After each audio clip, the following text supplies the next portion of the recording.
Bonjour les amis, vous arrive-t-il de vous sentir enfermé à l'intérieur de vous-même, de penser en circuit fermé à un problème, de cogiter sur le même sujet depuis plusieurs mois, depuis plusieurs semaines ou même depuis plusieurs années dans certains cas? Est-ce qu'il vous arrive de vous sentir bloqué dans votre situation, c'est-à-dire que vous êtes confronté à un problème, mais quelle que soit la solution que vous prenez, vous n'avez aucune issue, que ce soit le choix A ou le choix B, vous êtes enfermé quoi qu'il arrive, les deux choix sont négatifs pour vous? Si vous êtes dans ce genre d'impasse, j'ai quelques conseils pour vous.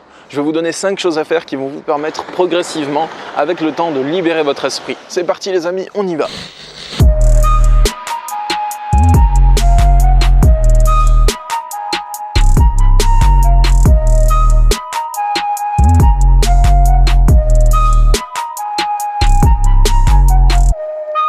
Bonjour les amis, ici Stan Carrier, sophrologue, écrivain et coach en développement personnel. Dans cette vidéo, je vais vous donner 5 conseils qui vont vous permettre progressivement de libérer votre esprit s'il est enfermé, s'il est bloqué à un moment. La première chose à faire, c'est de se confronter à vos problèmes. Il vient un moment dans la vie où vos problèmes ils ne peuvent plus être ignorés. Vous avez peut-être l'habitude d'ignorer certains problèmes, de penser à autre chose quand ils venaient, de les repousser à demain, de contourner la difficulté. C'est un mécanisme inconscient, mais il y a un jour où le mécanisme inconscient devient conscient. Vous vous rendez compte qu'actuellement, vous essayez d'éviter vos problèmes et que ils sont là. Donc vous les voyez et vous ne pouvez plus vous mentir en vous disant que vos problèmes ne sont plus là. Vous les cachez, ça ne marche plus. Donc si vous êtes confronté à ce genre de situation-là, je vous invite à confronter vos problèmes, c'est-à-dire à aller plonger dans le problème. Il faut enquêter dessus, il faut le comprendre. Ça va peut-être prendre des semaines, ça va peut-être prendre des mois, mais c'est possible de régler définitivement un problème. Et peut-être que vous pourrez le faire en un jour, même en 30 secondes, si vous arrivez à avoir le courage de faire la chose que vous repoussiez, si vous arrivez à parler à l'ami qui vous dit « fais ça, c'est ça qui est bon pour toi » et vous le faites et ça vous libère. Donc ça dépend aussi de l'alignement des planètes et des personnes que vous rencontrez.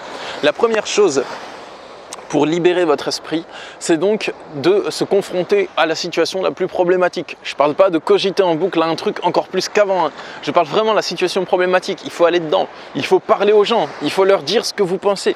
Il faut leur dire ce qui se passe en vous et à voir s'ils vous acceptent ou pas. Il faut dire la vérité. Il faut faire la vérité. Tout ce genre de trucs-là qu'on repousse, qui font peur, qui nous écrasent. Quand on y pense, on se dit non, c'est impossible, c'est pas possible. Mais ce genre de trucs-là, si on essaie de comprendre pourquoi c'est pas possible et qu'on s'en rapproche, peu à peu, la souffrance, elle risque de partir. Deuxièmement, l'observation de soi. L'observation de soi, elle commence maintenant et elle se termine le jour de votre mort. C'est comme ça que je le vois. L'observation de soi, c'est rajouter une dimension de conscience de ce qu'on est en train de vivre. C'est une partie de nous qui est consciente de ce qu'on vit. Et il y a plein de personnes qui ne vivent pas dans cette conscience de soi. C'est-à-dire qu'on est heureux, on est en colère, on est triste, on est dépressif, mais on n'est pas conscient de tout ce qui se passe. On a juste des pensées et on vit à travers nos pensées de dépression, à travers nos pensées de colère, à travers nos pensées de souffrance ou à travers nos pensées de joie quand elles sont là. Mais rajouter la conscience de soi, c'est rajouter une dimension d'être, j'en parle souvent dans mes vidéos, mais je le répète parce que c'est super important et peut-être que ça va vous inspirer à le pratiquer. Moi, c'est vraiment le truc qui a changé ma vie. Et je ne dis pas qu'il a changé ma vie pour faire comme dans les vidéos de développement personnel, genre cette pratique a changé ma vie. Non, non, non. Je parle vraiment de ce qui a changé ma vie pour de vrai. Quand j'ai commencé à m'observer, j'ai commencé à prendre de la distance par rapport à ce qui se passait à l'intérieur de moi. Je ne me suis pas désidentifié de mes pensées et de mes émotions parce qu'elles sont quand même une partie de moi. Mais par contre, j'ai vu que ça se passait. Et quand j'ai vu que ça se passait, j'ai vu que je pouvais le régler. Observer, c'est simplement être conscient certaines fois de ce qui se passe en nous, à certains moments de la journée. C'est pas être tout le temps dans l'observation de ses pensées et les voir passer comme des nuages, comme dans la méditation. Non, c'est que souvent dans la journée, vous savez ce qui se passe en vous. Vous en êtes conscient. Vous vous dites, ok, j'ai ce type de pensée, j'ai ce type d'émotion, j'ai cette peur, donc je peux la dépasser. L'observation, c'est la chose la plus importante pour dépasser vos problèmes. Troisième chose à faire pour libérer votre esprit, si vous considérez le blocage comme un problème, il vous faut des solutions pour le résoudre. Donc, ces solutions, il va falloir les chercher. Appliquez toutes les solutions que vous pouvez, l'une après l'autre. C'est ça la troisième clé pour libérer votre esprit. Si vous êtes confronté à un problème, que vous n'avez pas encore la solution pour le résoudre, que vous ne la connaissez pas encore, il va falloir la chercher. Et soit vous embauchez un coach qui est expert dans ce domaine et qui vous dit ce que vous devez faire et ensuite il vous aide à aller mieux et c'est cool, soit ça marche pas, ou vous embauchez personne mais vous résolvez le problème par vous-même et dans ce cas, il va falloir partir en investigation. Il va falloir chercher des solutions sur internet. Cherchez des solutions par vous-même, tentez toutes vos idées, tentez de souffrir pour voir si la souffrance va passer avec le temps. Si ça ne passe pas au bout d'un certain temps, il faut appliquer une autre stratégie. Tentez de parler à une certaine personne, tentez de vous complaire dans une situation déplaisante, tentez de quitter la situation déplaisante et de fuir ailleurs, voir ce qui va fonctionner. Selon le cas, selon la personne, selon la situation, la solution va être totalement différente. Donc appliquez toutes les solutions que vous pouvez et continuez à persévérer jusqu'à ce que vous ayez résolu le problème définitivement. Quatrièmement, pour libérer votre esprit, si vous sentez que vous êtes enfermé actuellement, que vous n'êtes pas totalement libre, que votre esprit pourrait être encore plus ouvert, encore plus grand, encore plus beau, ce que je vous invite à faire, c'est d'avoir une vie à côté du problème. Il y a certaines personnes qui, lorsqu'ils ont un problème, qui se sentent enfermés, ils attendent d'avoir résolu le problème pour s'autoriser à vivre, pour s'autoriser à être heureux, à faire des activités, à avoir des loisirs. Non, c'est vraiment pas le truc à faire. Si actuellement vous avez une problématique qui est importante pour vous et que vous mettez beaucoup de temps à la résoudre, il vous faut avoir des activités à côté, il vous faut avoir une vie fun à côté, une passion à côté, des potes, des sorties, une copine ou un truc comme ça, ou un copain à côté. N'attendez pas d'être libre pour être libre. Soyez libre même si vous avez l'impression de ne pas être libre.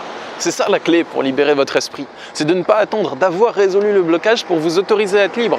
N'attendez pas de vous sentir libre pour être libre en fait. N'attendez pas de vous sentir libre pour être libre. Soyez libre même si vous vous sentez enfermé. Faites comme si vous étiez libre même si vous êtes enfermé. Et ça, c'est une des clés les plus importantes. Comme ils disent les Américains, fake it until you make it. Donc faites semblant d'être libre, faites comme si vous étiez libre alors que selon vous, vous êtes enfermé. Et c'est ça qui vous aidera à vous libérer. C'est l'esclave qui vit en homme libre qui petit à petit devient un homme libre. Et cinquièmement, certains paliers sont longs à passer, certains paliers intérieurs, certaines steps, certaines étapes d'évolution sont longues à passer. Donc, ayez de la patience et persévérez. Il va vous falloir peut-être appliquer mes conseils, vos propres conseils, des conseils d'autres personnes, pendant longtemps avant de résoudre un problème. Et il y en a certains que vous pouvez résoudre en une fraction de seconde, en une décision.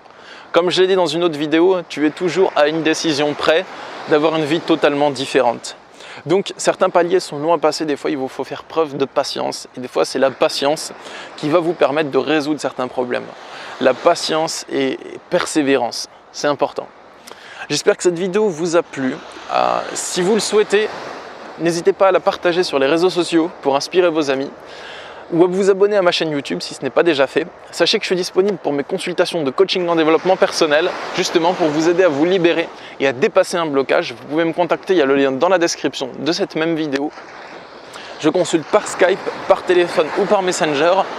Et aussi, j'organise des retraites spirituelles. Donc, on va dans un lieu qui déchire, soit un lieu perdu dans la montagne, super calme, où le paysage est inspirant, soit en Asie, avec la mer, avec des palmiers et avec de la jungle.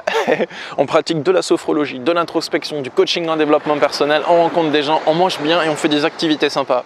Donc, il y a le lien pour me contacter dans la description de cette vidéo pour les retraites spirituelles. Bonne journée à vous, prenez soin de vous, au revoir les amis.